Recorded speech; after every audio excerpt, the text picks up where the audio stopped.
J'ai le privilège ce matin de procéder à l'installation du directeur général du Conseil électoral provisoire. Un directeur général au Conseil électoral participe au principe fondamental de la bonne gouvernance administrative.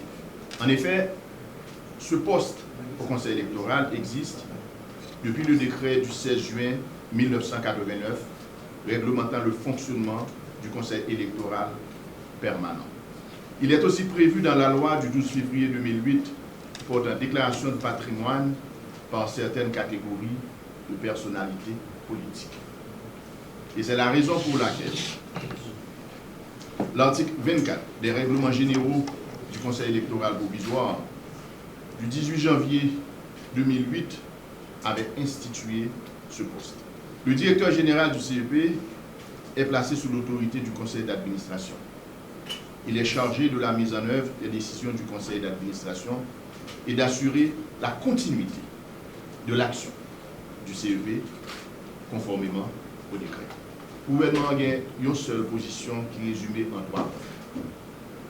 Sécurité, élection, relance économique. Sécurité a ses conditions pour nous capables d'organiser l'élection. C'est peut-être ça. Le gouvernement baille tout soutien, le gouvernement accompagne les forces de l'ordre dans la bataille que apprennent chaque jour pour établir la sécurité dans le pays. Pour ça qui concerne les élections, le Conseil des ministres fait adopter un nouveau décret électoral le 2 juin. C'est une étape essentielle qui franchit.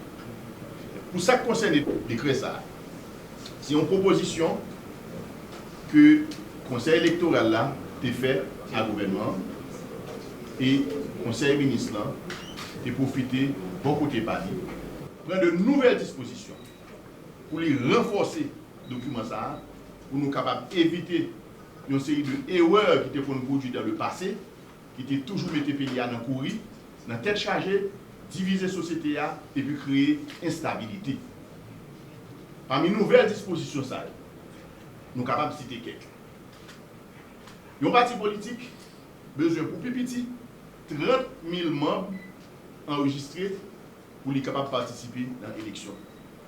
C'est une façon pour éviter le gaspillage d'argent de l'État dans faire bulletin avec candidat pile sous pile pour l'élection pour aboutir à des résultats qui vont contester, qui ne sont pas crédibles. Mesure ça tout, parallèlement, la permettre aux partis politiques de structurer, de renforcer, pour être capable de regrouper, pour aller chercher 30 000 membres pour être capable d'inscrire. Ça, c'est un bagage qui est extrêmement important parce que nous ne sommes pas capables d'organiser l'élection avec presque 300 politiques, avec des bulletins de vote qui ont plusieurs centaines de candidats. C'est impossible, mes amis. Décret, une nouvelle disposition, il m'a dit que ce n'est pas parti politique qui baille moun comme membre du bureau de vote. Mais, voilà ça, il faut que c'est jeunesse là, jeunesse qualifiée, élève NS4, étudiant qui est dans l'université, qui fait partie de membres du bureau de vote. Son façon pour jeunesse là capable de participer dans la gouvernance pays, pour être capable de participer dans la décision qu'elle prend pour l'avenir pays. Nous avons ça une initiation à la citoyenneté responsable. Et je dis à jeunesse là, nous voyons clairement avec décret, qui c'est acteur dans la décision qu'elle prend pour l'avenir pays. Décret, la nouvelle disposition que le Conseil des ministres prend pour renforcer là, exiger que le membre KEP avec candidat fait déclaration de patrimoine pendant que il fait mes barrières pour interdire les gens qui sont sous sanction des Nations Unies, les gens qui ont prêté comme dans l'État, qui ne pas remettre l'argent pour participer dans l'élection. Mettez balise tout pour l'argent sale, l'argent crime, l'argent drogue, viennent participer dans le financement de la campagne électorale. Un bagage qui est fondamental, qui toujours crée problème, c'est le contentieux électoral.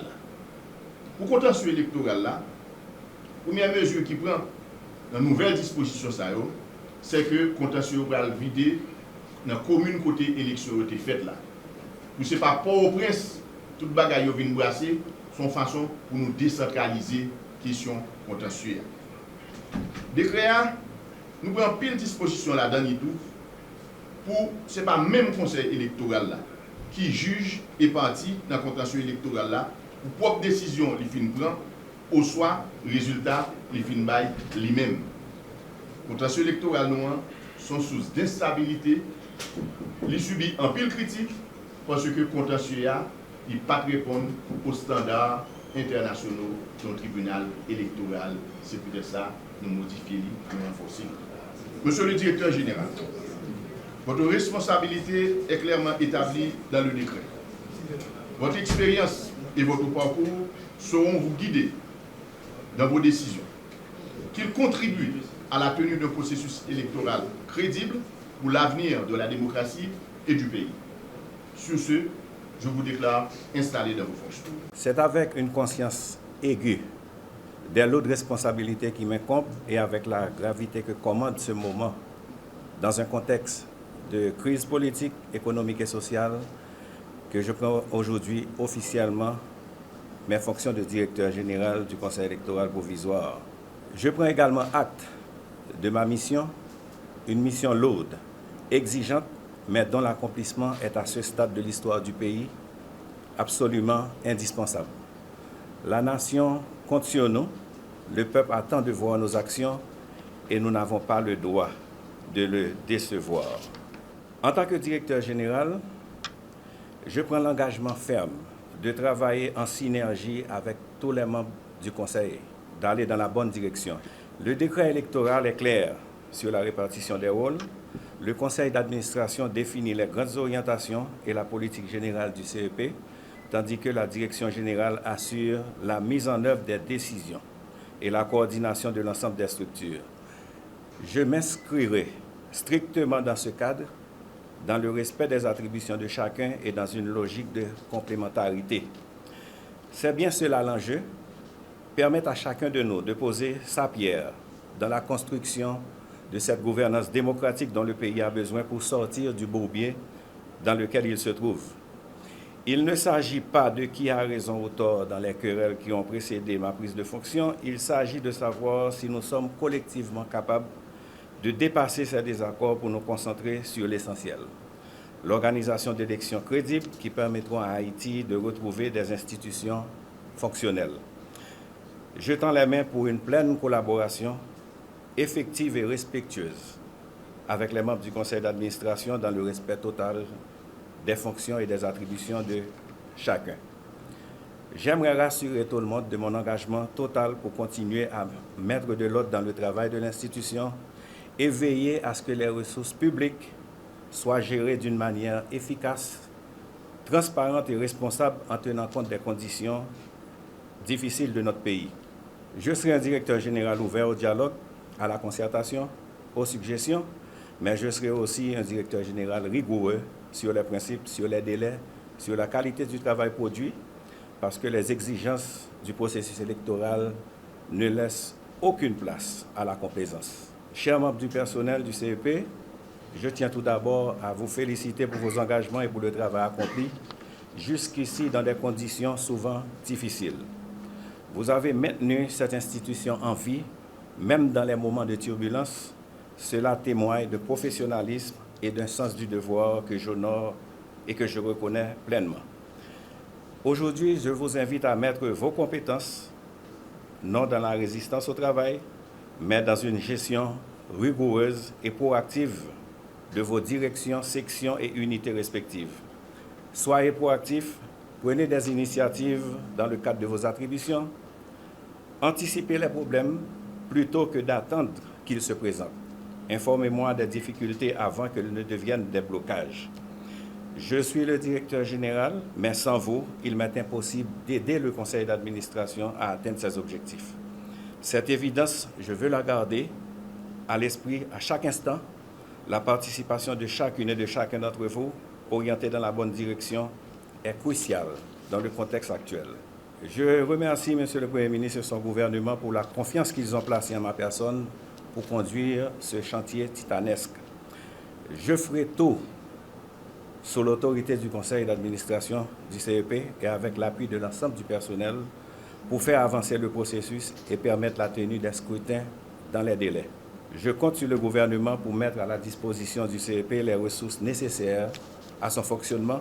L'autonomie administrative et financière du Conseil est une condition sine qua non de la crédibilité du processus. Je veillerai à ce que cette autonomie soit préservée et respectée dans la pratique quotidienne.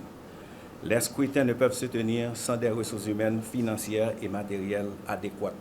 C'est une question de responsabilité partagée. Mesdames et messieurs les partenaires techniques et financiers, je sais que je peux continuer à compter sur vos appuis multiformes habituels.